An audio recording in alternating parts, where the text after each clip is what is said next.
நண்பர்கள் அனைவருக்கும் வணக்கம். இன்னைக்கு நம்ம இந்த வீடியோல சற்று முன் தமிழகத்தில் 10 மிக முக்கிய அறிவிப்புகள் வெளியாகி உள்ளது. சோ அது என்னென்ன அறிவிப்புகள் அப்படிங்கறத பத்தி தான் பார்க்க போறோம். வீடியோக்குள்ள போறதுக்கு முன்னாடி இதுவரைக்கும் நீங்க நம்ம சேனலை சப்ஸ்கிரைப் பண்ணலனா உடனே சப்ஸ்கிரைப் பண்ணிருங்க. அப்படியே பக்கத்துல இருக்கக்கூடிய பெல் பட்டனையும் கிளிக் பண்ணிருங்க. அப்பதான் நாங்க போடக்கூடிய அனைத்து பயனுள்ள தகவல்களும் உங்களை கரெக்ட் டைம்க்கு ரீச் ஆகும். இப்ப வாங்க வீடியோக்குள்ள போலாம். சாலை விபத்துகளை குறைக்க தனி செயல் திட்டத்தை உருவாக்க முதலமைச்சர் திரு விஜய் அவர்கள் உத்தரவிட்டுள்ளார். தமிழகத்தில் இன்னும் ஏன் அதிவிரைவு சாலைகள் அமைக்கவில்லை என்று நெடுஞ்சாலைத்துறை ஆய்வுக் கூட்டத்தில் முதலமைச்சர் திரு விஜய் அவர்கள் கேள்வி எழுப்பியுள்ளார். பாக்கெட்டுகளுக்கு பதிலாக தானியங்கி விற்பனை இயந்திரம் மூலம் பால் விற்பனை செய்ய திட்டமிடப்பட்டிருப்பதாக ஆவின் தெரிவித்துள்ளது. சோதனை அடிப்படையில் கொடைக்கானல், ஊட்டியில் தானியங்கி விற்பனை இயந்திரம் அமைக்கப்பட உள்ளது. வரும் ஜூலை 28ஆம் தேதி தென்காசி மாவட்டத்திற்கு உள்ளூர் விடுமுறை அறிவிக்கப்பட்டுள்ளது.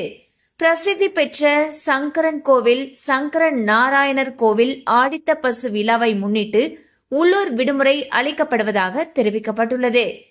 தாவேக அரசு மீது ஊழல் கரை ஏற்படுத்த எதிர்க்கட்சிகள் முயற்சிப்பதாக அமைச்சர் திரு ரமேஷ் குற்றம் சாட்டியுள்ளார். வார விடுமுறையொட்டி 3 நாட்களுக்கு சிறப்பு பேருந்துகள் இயக்கப்படும் என்று தமிழக அரசு அறிவித்துள்ளது. சென்னையிலிருந்து சொந்த ஊர்களுக்கு செல்ல ஏதுவாக ஜூலை 17 மற்றும் 18 ஆகிய தேதிகளில் கிளாம்பாக்கத்தில் மொத்தம் 725 பேருந்துகள் இயக்கப்பட உள்ளன. பள்ளிகளில் பிற வகுப்புகள் எல்லா நாளும் இருக்கும் பொழுது பிடி வகுப்பு மட்டும் வாரத்தில் 2 நாட்கள் மட்டும் நடைபெறுவது ஏன் என்று ஆதவ் அர்ஜுனா அவர்கள் கேள்வி எழுப்பியுள்ளார். பிடி வகுப்புகளும் எல்லா நாளும் இருக்கும்படி முதலமைச்சர் திரு விஜய் அவர்களிடம் சொல்லி அமைச்சர் திரு ராஜ்மோகன் ஏற்பாடு செய்ய வேண்டும் எனவும் கூறியுள்ளார்.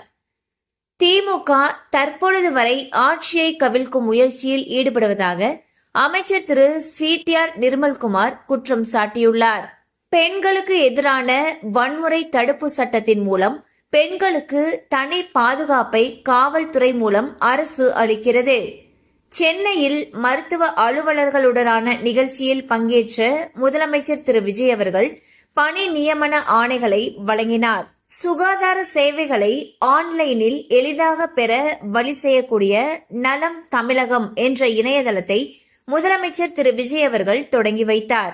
சொந்த தொகுதியான பெரம்பூரில் 3 கோடியில் திட்டங்களை மேற்கொள்ள சென்னை மாநகராட்சி ஆணையருக்கு முதலமைச்சர் திரு விஜய் அவர்கள் கடிதம் எழுதியுள்ளார்.